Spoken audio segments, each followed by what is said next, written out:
यो, कैसे हो? बत्तीसी देख रहे हो इसकी? पर ये रियल नहीं है, असली वाला ये है।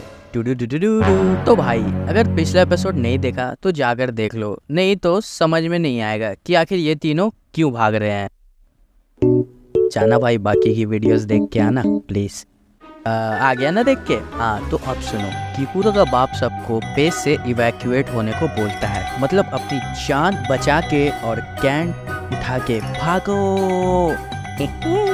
तो सभी कोई इस दानव को देख के भागते तो हैं, पर कुछ लोग होते हैं ना थोड़े वैसे वाले, हम कौन है? अरे अबे चल ऐसकी ऐसे ही होते हैं कुछ लोग।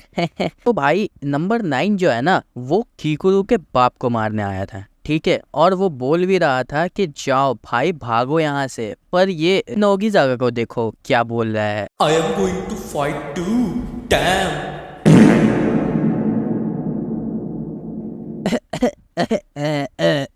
एनीवेज दोस्तों, तो इसाओ अटैक के लिए रेडी हो जाता है, ठीक है। और फिर नंबर 9 के सामने खड़ा हो जाता है, और फिर वो दोनों बंदे जो है जबरदस्त पंच मारते हैं एक दूसरे को।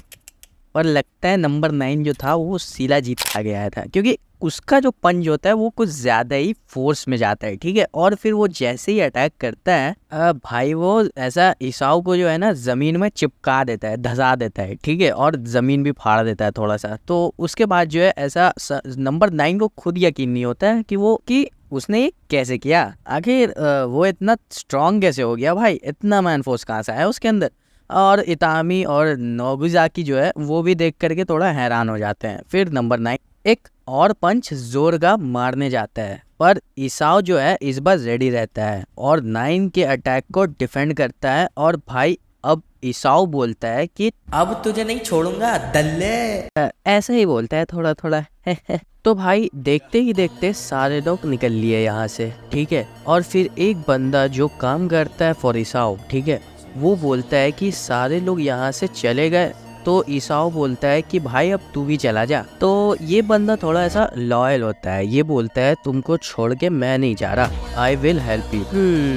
तो इसाओ बोलता है ठीक है लेट्स गो। तो भाई अब जो है यहाँ पर ध्यान से सुनो मेरी बात, ठीक है। तो पता चलता है कि इसाओ जो है फुल पावर रिलीज करता है, जिसके वजह से जो है बहुत ज्यादा स्ट्रेस होता है और लाइफ स्पैन जो है वो भी रिड्यूस होता है, पर यूजर पर जो है बदले काई काइजू जितनी पावर मिलती है। तो ये यूज करने की वजह से जो है इसका इसाओ का मतलब जो है लाइफ स्पैन घट रहा है, तो प्रोबेबली फ्यूचर में इसाओ मर सकता है, पर ये कंफर्म नहीं है, ठीक है। दूसरा चीज 100% पावर रिलीज करने के वजह से जो है इसाओ अभी बहुत ज्यादा पावरफुल है, ठीक है। तो काइंड ऑफ वो जो है अभी इनविंसिबल है और नंबर 9 जो है वो उसे नहीं हरा पाएगा इस बार। तो इसी के साथ इसाओ नंबर 9 को जो है एक पंच कस के मारता है, ठीक है। और फिर जो है इसाओ का जो पावर है वो वर्दी होता है, वो ऐसा 9 बोलता है मार खाते हुए। और फिर वो ऐसा इसलिए बोलता है क्योंकि वो सोच रहा था कि इसाओ का जो जब पावर वो ऐसा कैप्चर कर लेगा तो फिर नंबर 9 खुद कितना ज़्यादा पावरफुल हो जाएगा।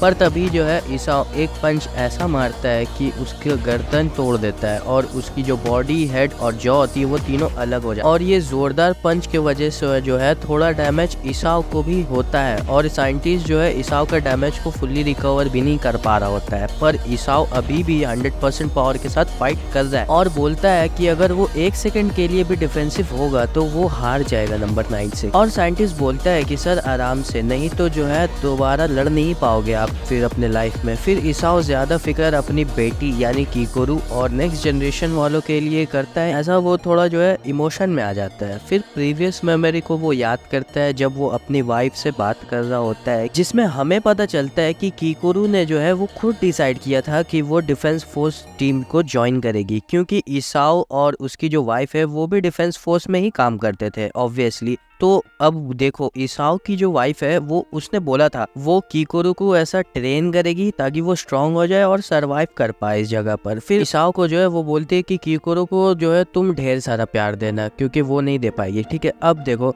मेरी थ्योरी के अकॉर्डिंग जो है, देखो इसाओ की वाइफ जब मरती है तो वो कीकोरू को जो है हमेशा स्ट्रांग बनाना चाहता था, ठीक है। मतलब कीकोरू की मॉम जो है मर चुकी है तो उसका काम जो अब इसाओ करता है, जिसके वजह से जो वो कीकोरू को ऐसा अफेक्शन और लव जो है नहीं दे पाया कभी। तो ईसाओ जो है अभी भी एज अ फादर वो सोच रहा है कि उसने कुछ नहीं किया है कीकुरू के लिए, और कम से कम जो है अगर वो कुछ कर सकता है तो वो है कि वो 9 को एलिमिनेट कर दे, ताकि नंबर 9 कभी भी कीकुरू के फ्यूचर में नहीं मिले। इसी के साथ ही साथ जो है वो जोर का पंच मारता है नंबर 9 को, और वो बहुत ज्यादा पावरफुल पंच होता है कि सब चौंक जाते हैं। पर तभी 9 जो है वो अपने फॉर्म को जो है सर डिफेंसिव फॉर्म में कन्वर्ट कर लेता है, ताकि जो है वो पंच जो है, और वो पंच से जो बीम निकलता है वो 9 के आर पार चला जाता है, इवन बिल्डिंग डिस्ट्रॉय कर देता है। और काफका और नारोमी भी ये देख लेते हैं कि तभी वहाँ पर ऐसा सब शांत हो जाते हैं, और दोनों ईसाओ और 9 जो है बहुत ही ज्यादा क्रिटिकल कंडीशन में होता है, और 9 का जो है कोर भी दिख रहा होता है, मतलब 9 वॉज जो है ऑलमोस्ट डेड ब्रो। और फिर ईसाओ ऑलमोस्ट अनकॉन्शियस होता है और वो बोलता है कि बस एक और हिट, और जैसे ही वो मारने जाता है 9 बोलता है come on number 2 let's return to being a monster, और ये बोल के वो बंदा वहां से भाग जाता है। और तभी काफका और नारोमी फाइनली ईसाओ तक पहुंच जाते हैं और देखते हैं कि ईसाओ अकेला खड़ा होता है, और इसी के साथ जो है एपिसोड नंबर 17 एंड हो जाता है। तो मिलते हैं अगले वीडियो में, तब तक के लिए खाते रहिए, पीते रहिए, मुड़ मारते रहिए, बाय बाय।